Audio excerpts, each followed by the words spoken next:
Hello everyone, Burb here. I don't think this character needs much introduction. Let's talk about Mihono Bourbon Valentine. This will be a two-part video. We're going to talk about the banner, we're going to talk about the character. Let's begin. Normally in the banner section, I have to give a little bit of validation because I need to get the Oshi players to pull for the characters that they enjoy. Because in essence, every single character in this game has a purpose. It is viable in at least some way. I almost feel like with this character I have to go the other direction a little bit because this character is one of the big three. Japan has played this game. There were 3 Umas at the start of the game that really changed the meta. And yes, this character has incredible meta implications. The big 3 of Uma Musume, early game Uma Musume, was, of course, Christmas Oguri, Mihono Bourbon Valentine, and Winning Ticket. So it may seem like this character is an absolute must pull. And yes, very good meta implications will help you a lot, but you have to make sure that your goals align to pulling this character. Yes, it was Marzensky Summer, but I figured because, the balance patches happened a bit early, she wasn't really as dominant as people thought she was. Maybe the slots opened up a bit. So is Mihono Bourbon an absolute must pull? She's not. She's very helpful. If you enjoy her playstyle, pull for her. In Umatum, I think we've seen that it's kind of been downgraded to a should pull for a lot of people. I think there's been a little bit of fear mongering, a little bit about, hey, you don't necessarily need to brick your account with this character.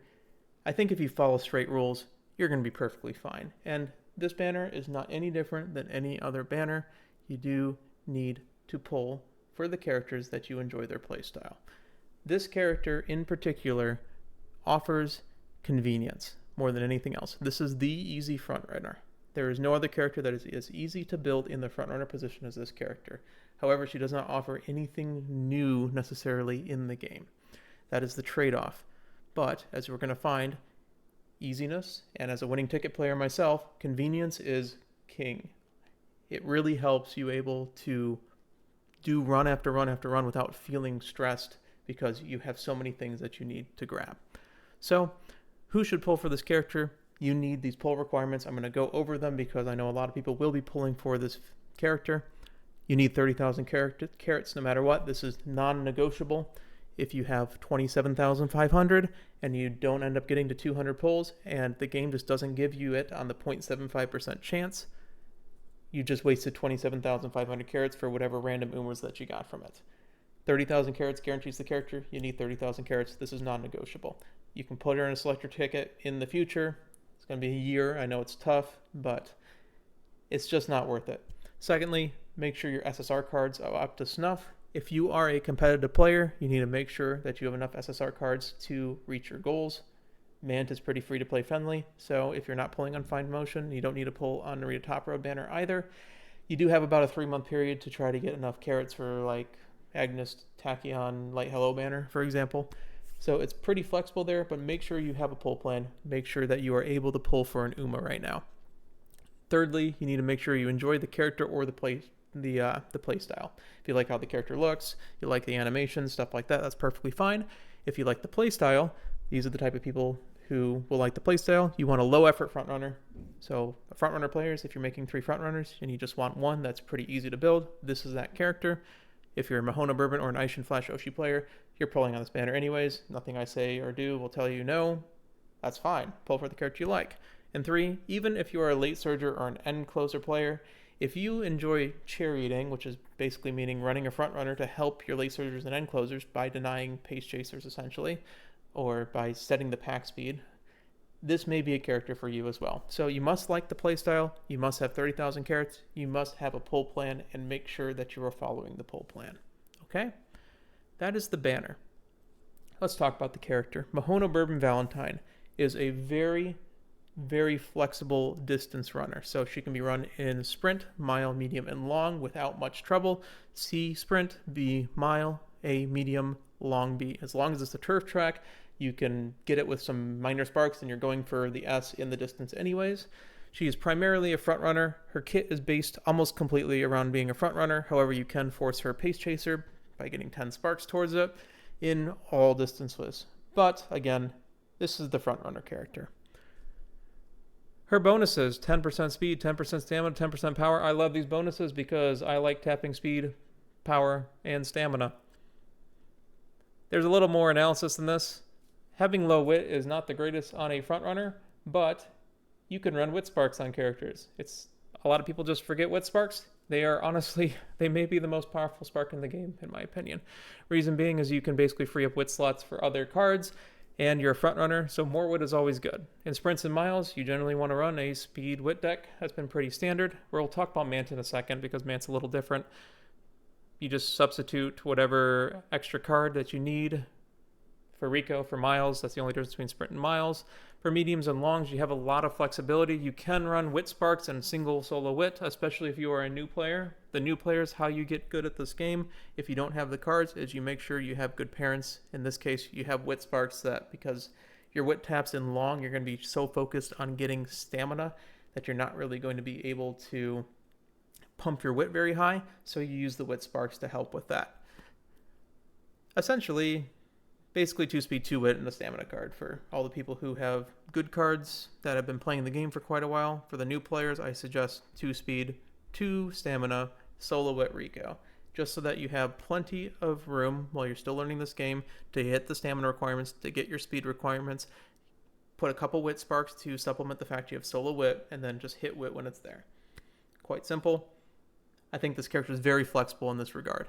Notably in Mant, she actually works really well with both strategies. If you're running the race bonus strategy, you can just run like a double wit or single wit deck with very high race bonus, a couple of speed cards just to make sure you hit your speed, and a power card just for the skills, etc., or just for the 15% race bonus. She also is very good in the guts maxing deck because she has 10% speed bonus and 10% power bonus when you're doing guts maxing. Those are the two that you're trying to do for the shorter racetracks, the miles, some of the mediums, etc. All right, those are the stat bonuses. Her ultimate, Operation Cacao. The game says take a slight breather and increase velocity when in the front part of the pack and detecting another runner coming from behind on a corner mid-race. All this is saying is, are you fourth or better? Is it a corner? And banch and dip behind less than or equal to 3. If you succeed, you get a 5-second 0.35 speed boost and a stamina recovery of 0.015. Let's go through this. Fourth or better means that you could be in first place, you could be in fourth place. Anywhere in between works, as long as you are in the front half of the pack, essentially. If it's a corner, every race has corners. The mid-race specifically happens after the yellow part on Game Torah, so it's anywhere in the blue zone. The dark blue zone is the mid-race, is always before the spurt. The spurt ends the mid-race, so technically you can speed carry over with Mihono Bourbon, Valentine ult, but as we'll see here, the final condition, this is one of those ultimates that when it reaches the condition, it will proc 100% of the time. It is not one of the ones that picks a random point on the mid-race, so a lot of times it's going to proc pretty close to up here. The reason is that banch and dip behind less than or equal to 3 is just incredibly easy to execute. If there's another front runner, most times that you're just going to proc it immediately on the first timing on the corner because the front runners all cluster up within 3 lengths of each other. If you are a solo front runner or the furthest back front runner and the paces aren't close to the front runners, it might delay for a little bit, but by the time the spurt happens, I'm sure that a character will be within 3 lengths of you. Otherwise, you may miss it completely, or you have the chance of speed carry over. So the first time that any horse is going to go from outside of 3 lengths into the inside of 3 lengths, at that point it will actually proc. That is essentially her ultimate in a nutshell. What you get for it is you essentially get a 0.35 speed boost for 5 seconds with a 0.015 stamina recovery. The stamina recovery is equivalent to any stamina white skill, and her speed boost is of course 0.35 speed for 5 seconds, so 1.75 speed seconds. Yes, for those who are math, speed is distance over time. Seconds is a unit of time, so technically we have distance over time times time. You cancel out the time. For distance, you get 1.75 distance units. This is almost exactly like TDDC, duty dignity calls. It's a 0.35 times 5 seconds in the mid-race. Different conditions, but this is a very standard mid-race speed skill, and that's kind of the point. It's just there. It's good on every track. They're pretty easy to execute. It's most likely going to proc somewhere in the mid-race. This entire character is built around consistency. let's talk about the skill suite, which is really, honestly, the reason why you're pulling for this character if you're pulling for this character. She has groundwork. That is her number one advantage over other characters. You don't have to search for groundwork through parents mostly, or Smart Falcon, but Smart Falcon you do sacrifice a little bit just for running a power card in general on a front runner. She comes with a bunch of green skills to support groundwork. You need 3 skills that proc in the early race to proc groundwork. She comes with front runner savvy. She comes with wet conditions for a event like a costume event, and she comes with early lead from her other costume event on Valentine's Day for having at least 60,000 fans, and she comes with concentration. So she technically comes with 3 skills no matter what, and she comes with 4 on the wet tracks. So a lot of times you're not even going to have to look for any green skills or groundwork in your parents, which is a lot of nice quality to life. However, you may still want to look for greens in your parents, because if you choose to take the 3 base skills, so no wet conditions, and you just get front runner savvy, concentration or focus, early lead, and groundwork, you have to succeed on wit checks for each of these. So you have to succeed for focus, for early lead, and for groundwork. And your success chance goes drastically down when this happens, because you're essentially, even at maximum win, which is 92.5% activation chance, you essentially multiply by itself 3 times and you get a 79.1% success chance. At 900 wit, which is what most people are going to have on their mediums and miles, that goes down to 72%, because that 0.9, that additional 10% failure chance, just compounds over and over again. And at 600 wit, which is kind of the low bar on longs for front runners, that 85% is only 61% success chance. And if you are trying to get consistent groundwork, which I know a lot of people play front runners for their consistency, if you wanted to gamble, why wouldn't you gamble a late surger, right? You want to at least find one other green skill just to give you some sort of consistency. You're going to take early lead because it's good. You may take focus, but I'm going to try to say that focus is the one you drop out of the 3, because I don't think it does as much as people say. We'll talk about that in a second. Her ancillary skills are Speed Eater for miles, for just another event in her kit. Final Push is her first secret event, which is winning the Tokyo Yushun Japanese Derby, which is the 2nd crown. And then the 3rd one, Kakukusho, if you win the triple crown, you get straightaway acceleration, which will really only be for mediums and longs. Notably, both of these will be disabled for Make a New Track Blazer. So these 2 you don't necessarily get. It's quite nice. Final Push is a very nice acceleration skill if the final corner on mediums and longs normally are actually corners, right? Then it's a good corner proc, like a gamble like on your left as a supplementary. Otherwise, these will both be disabled anyways for the next coming CMs, so we won't talk about them that much. Her gold skill is Escape Artist and Concentration. Escape Artist is the front runner mid-race speed skill. It's like Fast and Furious for late surgers. It essentially just is a speed skill that if you're in the front half of the race, it will proc, and it's a random point. So it could speed carryover. It's unlikely to on mediums and longs because of the size of the mid-race, but it will proc on every single race. Concentration, and this is the reason why I think that focus is the one that you drop, the gate itself actually just has a random delay. I believe it's linear. There's technically nothing in the handbook that says that it is linear, but I would attest that it would. Essentially, there's a visual indicator if your horse gets a low roll, essentially 0.08 seconds out of the maximum 0.1. It'll say late start, but it is actually progressive. So you could have just 0 seconds, you could have 0.01, 0.02, all the way down. It's purely random timing, and I don't necessarily know exactly how gate works yet. I don't know how important it is for front runners to actually win gate and whether or not this focus does. What I do know is that focus is only 11% better than regular, because it basically multiplies your gate by 0.9. So if you have a 0.05, it gives you 0.45 rather than 0.5. Really not that much of an advantage. Concentration is a lot of skill points, but it does do a lot. 150% better gate just out of the gate. What I think happens, and I think is the most important thing, is that if you're hitting groundwork, which is the whole point of this character, that you're going to have groundwork, it's sort of just a prisoner's dilemma. So if another person has groundwork and focus, they may beat you in gate. My inkling is that because they add a spot struggle, as long as you are accelerating at the same rate and you're going the same speed, you at least put your hat in the ring for the spot struggle. So I'm not sure how much the actual gate matters. This may be more for, pace chasing, but even then, if there's a front runner in front of you, groundwork's not good either. So it's kind of a skill that I think is a little bit dead, but focus is there as a fail-safe in case you miss everything else in your kit. All right, maximum 0.25 seconds. I don't think focus is very good. Someone else in the comments can do more research on that, and I probably will have another video on it sometime later.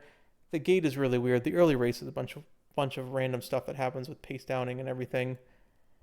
I haven't modeled it yet, so take this all with a grain of salt. The purpose is that she has concentration, and it works with groundwork.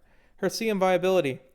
Mihono Bourbon is viable in every CM that is a turf race and is enforceable in every dirt CM. The reason I'm not really going into this is look at her skills. So we have Escape Artist, which is a generic mid-race front-runner skill. Concentration, which is the gate skill. There's always a gate. There's always a mid-race. Final Push technically has a little bit of corner implications, but it's disabled during Mant. Straightaway Acceleration, same thing, is disabled during Mant. And she has both of them. So even if it's not a corner track, it's a straight track. If it's a straight track, it's not a corner track. So either one of these will work. Groundwork will work in every single match. Her greens will work in every single match. The only thing to note is wet conditions. There is one CM, which is the Cancer Cup. That is good, which means it's wet conditions. The rest of them are all firm, so it won't work. Pisces Cup is heavy, so it will work as well. So you have 2 CMs that you have an additional green, and then the 3 CMs that are firm, you technically have to go a little further. So, as an additional note for Mihono Bourbon, the biggest downside to this character, you can't use Mihono Bourbon Wit. You knew it was coming. It's the only way to get taking the lead 100% of the time. You can get it from Twin Turbo if you are crazy. It is a 1 in 8 chance. And honestly, because this character is built around consistency, I would not suggest it because the whole point of this character is you want a front runner in 1 run or 2 runs. Get the distance S and call it a day. You can also not use Mihono Bourbon Power, which is a very good power card, but yeah, that's the minor issue. When you get taking the lead, the next instance of it will be in about 8 months or so when Measure of Palmer Stamina releases. You obviously only want to use stamina cards really on mediums and longs. You can use them on miles if you have really good spark discipline, but you will get taking the lead. A lot of times you just be using early lead, the white skill. The next speed card that actually has taken the lead that is not a bourbon card is Smart Falcon Speed, which is almost 3 years from now. Notably right now, we are in 27th January when this character release. The next one is going to be in September of the same year. And then the actual speed card that's probably useful is in 3 years. So 22, 23, 24. You will have a long time to wait while taking the lead. And that is what this character trades off. You technically do not have a 100% most optimal build unless you RNG for Twin Turbo, which is kind of not the point of this character. You are trading it off for this consistency. We've discussed this before with parents. At absolute maximum, 3-star groundwork sparks, 3-star green stars, sparks, etc. on every single parent, you have a 71% chance roughly to proc groundwork. But if you're looking for green skills in your parents and you're looking for groundwork, you can swap one of them out for like a smaller chance for like trying to see if a card gives you the procs, right? You're playing Fuku for right-handed, stuff like that. 35% chance to actually get groundwork and 3 greens on your character. Most people aren't going to have absolute maximum sparks, probably closer to the 50 to 40% range of getting groundwork. And you can see that just multiplying this 40% times 40% times 40%, you get a 6% chance to get groundwork plus 3 greens. Or 2 greens. It's not even 3 greens, it's 2 greens. We're saying that there's 1 green that you're getting from your kit in this case, or through a card. Because we're talking about every other front runner except for Mihono Bourbon. Mihono Bourbon just gives them to you instead. The real answer is somewhere around 35% to 6%. If you've been playing groundwork, you know maybe like 1 out of every 3 runs or 1 out of every 4 runs actually gives you the stuff that you need. This character just gets you past this hump of rolling the 1 in 3 every single run to actually get your groundwork. That's the purpose of this character. And so this character, if you are looking for an absolute top meta Uma, you are incredibly competitive and you want to make the absolute best Uma possible on any specific given track, this character is not the character to pull for. but this character gives this massive amount of convenience so you can start working on your other Umas. For example, Silent Suzuka offers a new way to play the game with Runaway. She offers Unrestrained, which has ridiculous carryover potential. You have characters like Saiyan Sky. If you're inheriting angling and scheming on corner tracks, running it on Saiyan Sky is stronger because the character has it in her kit, and it's 3 times stronger because when you inherit it, it's about 1/3 of the actual strength. Daiwa Scarlet has ridiculous carryover potential because of the way her ults works, second half of the race a lot of times, and I mean, you can just speed carry over, excel into the victory itself. There's a lot of these characters that just have a better chance to win slightly. It's just you have to actually build groundwork, and you can't do that every time. If you don't want the hassle, you buy Mihono, Bourbon, Valentine. There's free-to-play options like Bakachin who are really good at sprint, and there's characters who have unique playstyles you can force into it like Chiona O. Chiona O has pass protection. Mihono Top Gun has pass protection with flashy landing. These are all new playstyles. Mihono Bourbon does not give these new playstyles. She gives the core frontrunner gameplay experience and makes it accessible to both players that don't normally play frontrunners, as well as people who want to play frontrunners but do not want the actual hassle of grabbing groundwork, grabbing your green skills, grabbing another green skill, possibly grabbing a third green skill, grabbing your taking the lead, making sure your stats are there. There's so many checkboxes that this character just checks off. So this character perfectly fine to pull for. One of the stronger banners in general to pull for is absolutely not required, but hey, this has been Mihono Bourbon Valentine. I know it's been a little bit all over the place because I've been learning this character as much as you guys because I'm not really the biggest frontrunner player. If I was wanting to build frontrunners as a non-frontrunner player, this would be the banner to pull for. Again, 30,000 carats. Make sure your pull plan's set. Make sure you actually like the character and the gameplay itself. This has been the Mihono Bourbon Valentine entry into the encyclopedia. Hope you enjoyed. Burb out.